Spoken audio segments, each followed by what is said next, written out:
Hi, this is Nicolas Garcia. I'm a composer for film and video game music, and I had the pleasure and honor of composing the soundtrack for the game Cthulhu, the Cosmic Abyss. We talked quite a bit about the vision and the world of the game. We tried to find a sound palette that could match this futuristic universe. We wanted something that would be both dark, but still with real themes, not just atmospheres. So we ended up with something that I hope feels personal in relation to the game.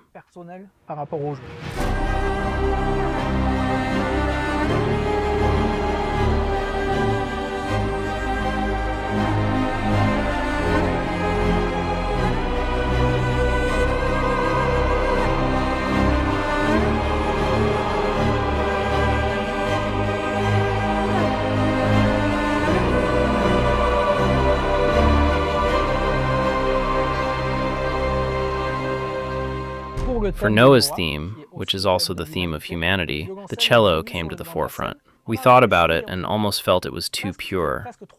And since we are in a futuristic world that is also in decline and a bit dark, that's when the idea of the electric cello and Tina came up. Hi guys, it's Tina here. I am so excited to be part of Cthulhu, the Cosmic Abyss.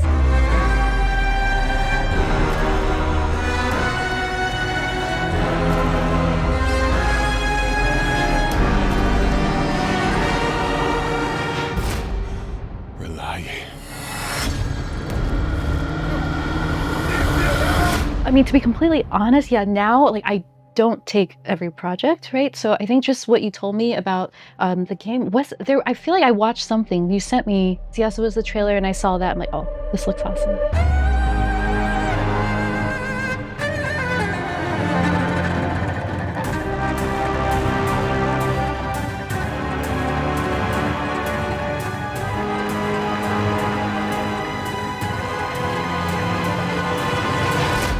I feel like for me with music, everything is just feeling, so I try not to think too much except to read the notes. But it's when I, of course, heard the track, it's like you just kind of feel it and then you play. I know it sounds very non-specific, but for me, you just kind of enter that world of what it feels like. And also, of course, seeing the trailer, so you understand what the feeling is. Right? It's dark. It's, dramatic.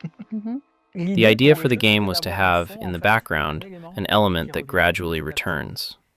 Even if the player doesn't consciously notice it, the approach was to have a kind of thread running throughout the whole game, and then at some point it explodes. So we used the Carnix, which represents a bit of Cthulhu's call. During the meetings, the brief was that we had to find a personality, something that would represent Cthulhu in terms of sound, and I came across someone who makes Carnix instruments. It's a Viking instrument used on battlefields to intimidate the enemy.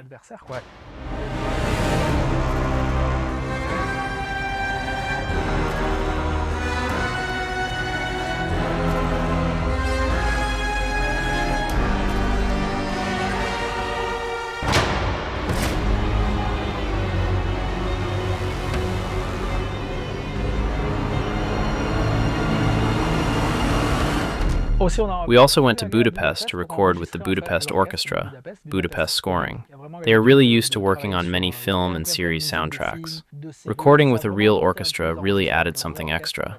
It brings life to the music, it sounds much better. And that's the organic side we wanted in the game, which ultimately represents humanity. My favorite track is the end credits. In the end, there were no more constraints from scenes or timing and all that. I brought back the different themes. And that's where we could add more lines, more virtuosic ones. I loved recording all of your music for this game, but for me, I think just selfishly, getting to play more extended, long melodic phrases, but also the more technical, virtuistic phrases, that was a lot of fun for me. No, I mean, for every project I worked on, of course, it is an act of love and passion. It was really exciting, and I'm excited to check out the game when it's out.